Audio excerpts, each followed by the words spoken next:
It was only 7 days ago the Kangaroos were in finals contention, but following their meek exit, they took to Etihad in the final game of the home and away rounds with 9th place up for grabs. They'd face a Tigers side looking for their 4th win in a row, but it was the Kangaroos who'd jump out of the box. That's exactly where it'll go, Spart. He just needs 5 metres to straighten, didn't worry about it. The handball to Petrie, the Roos get the first. But the Tigers would hit straight back through Vickery. It's a better kick, still not the fluency I'd like, but a good one. North's chairman would choose to spend Father's Day solo, watching on as goals to McMillan and Petrie helped the Kangaroos skip clear, but the Tigers soon found their target. Needs 12 to tie the Coleman, comes in, gets the first of what he thinks will be 12. Revolt would need another 11 to tie the Coleman.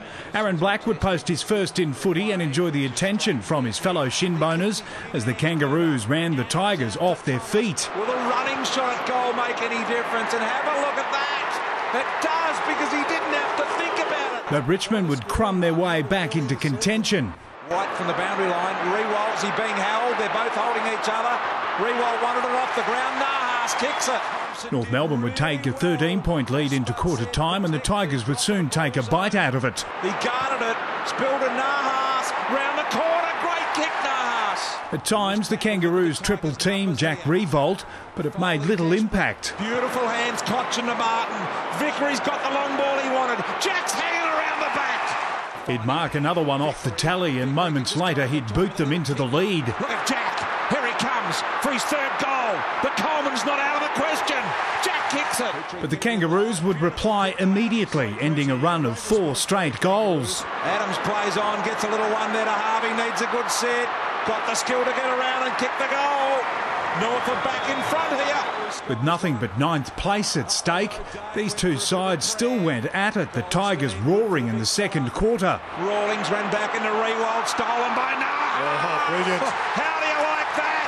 Nahas gets up and kicks his 3rd. Brent Harvey was single-handedly keeping the Kangas in it with his and the team's 2nd for the quarter, but the Tigers would soon reassert their dominance. And a 50-degree angle, plenty of time, and nursed it through nicely. Tigers by 2 goals on the eve of half-time. The Tigers had booted 6 goals to 2 in the 2nd quarter for a 12-point lead, but it didn't last long. The Kangaroos were to raise it soon after the big break. How does this happen? Petrie marks, he can have a set shot, gives it over the top. Here's Thomas. Talk the talk and walk the walk, Spart. McIntosh would snap the deadlock soon later, as it was a different Kangaroos bounding into the 3rd quarter. This one was set to go down to the wire. Tigers are back within a point. Once again, the Kangas would hit straight back, opening up a 13-point advantage into 3-quarter time.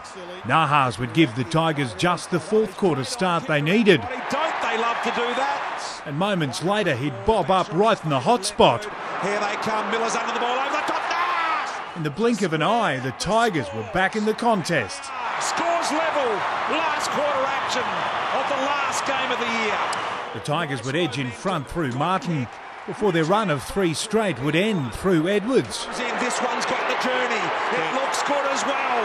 North Melbourne back in front by 2 points. Daniel Jackson's coat hanger would have been tough for the coaching staff to swallow. It had cost the Tigers a crucial goal. Swallow, relatively easy shot, kicks the goal. North by 9 points. It edged in front, and then this, the 9th. Huge grab from Drew. Tigers' hopes dashed. 13-point lead with 3 minutes left. The Kangaroos finishing season 2011 on a high. 13-point victors over a brave Richmond. David Murdoch, Big Pond Sport.